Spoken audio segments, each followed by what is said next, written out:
बिस्मिल्लाहिर्रहमानिर्रहीम अस्सलाम वालेकुम। दोस्तों अज वाली वीडियो उन्होंने दोस्तों वास्ते बहुत अहम है जिन्होंने ने जानवर रखे हुए हैं।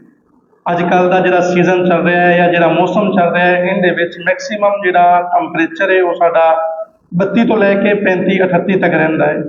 लेकिन ये मौसम जानवरों वास्ते मई जून के 45-50 वाले टंपरेचर तो भी ज़्यादा खतरनाक है। उनकी वजह की है? उनकी वजह सिर्फ यही है कि हवा विच नमी का जो तनासब है वो बहुत ज़्यादा हो जाता है। जानवर तकरीबन 24 घंटे स्ट्रैस में ही रहता है।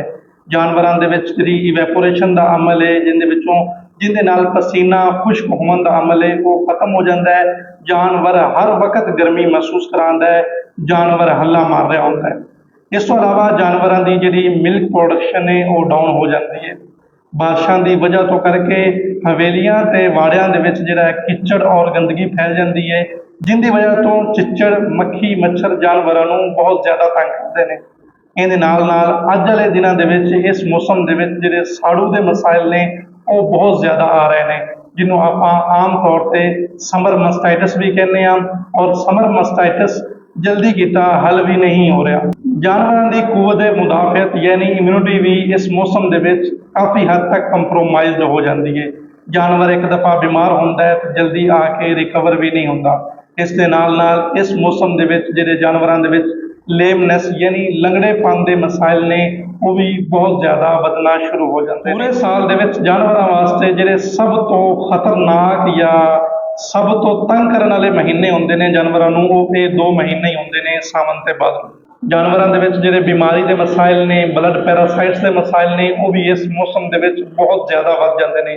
उनकी वजह की है? उनकी वजह यही है कि जानवरों की जो इम्यूनिटी कंप्रोमाइज हो जाती है कोई भी बीमारी अटैक करती है जानवर जल्दी रिकवर नहीं हो पाता। 6-6 7-7 महीने के जोड़े प्रैगनेंट जानवर मौजूद ने फील्ड उन्होंने अबॉर्शन के मसाइल भी आ रहे हैं। हुण सानू की करना चाहिए? असी इस मौसम के की कर सकते हैं? सानू सब तो पहले तो कोशिश ये करनी चाहिए कि असी जानवर को अच्छा और कंफर्टेबल माहौल मुहैया करिए। मैक्सीमम कोशिश करिए कि जानवर के थले जिन्नी सफाई हो सके रखिए ताकि चिच्चड़ मक्खी मच्छर के जोड़े मसाइल ने वो खत्म होवन।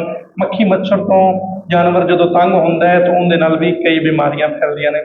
इस दे नाल नाल अगर साडे कोल मुमकिन हो सके तो असी जानवरों के उत्ते पंखे लगाइए क्योंकि इस मौसम के हवा नहीं चलती, नमी ज़्यादा होती है और जानवर का जो पसीना खुश्क नहीं होता जिनकी वजह तो जानवर बहुत ज़्यादा गर्मी महसूस करता है और जानवर घरक रहा होता है, हल्ला मार रहा होता है और अबडोमिनल ब्रीदिंग से होता है, उन्हें जुबान बाहर कड्डी होती है।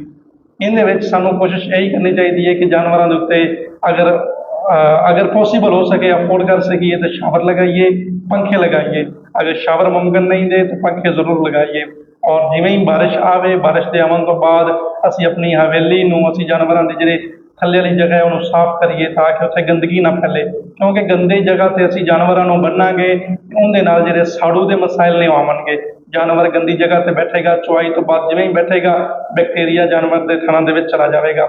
इस दे नाल नाल अज वाले मौसमों के जिहड़े गल घुटू की बीमारी है मूनसून के आती है। सानू एहतियाती तौर पर इस मौसम तो पहले पहले उनकी वैक्सीन करवानी चाहिए। चौड़े मार या क्लोस्ट्रीडियम की जिन्नियां भी डिजीज़ा ने उन्होंने खिलाफ भी सानू जी अपने जानवरों को वैक्सीनेशन करवानी चाहिए। इसलिए वीडियो बनाने का मकसद भी ये सी कि चूँकि ये जो मौसम है ये सीजन है बहुत खतरनाक है जानवरों वास्ते बहुत आजमाइश वाला सीजन है। इन सानू मैक्सीमम हद तक कोशिश करनी चाहिए जिन्ना हो सके असी जानवरों को अच्छा और फिजिबल माहौल प्रोवाइड कर सकीए। उनके सानू जानवर अच्छा दुध भी देवनगे, अच्छी ग्रोथ भी करेंगे और बीमारियों तो भी साडा जानवर मैक्सीमम रिस्क फ्री होगा। उम्मीद है दोनों साड़ी वीडियो पसंद आई होगी। ज़्यादा तो ज़्यादा शेयर करो और सानू दुआवां में याद रखो। बहुत शुक्रिया।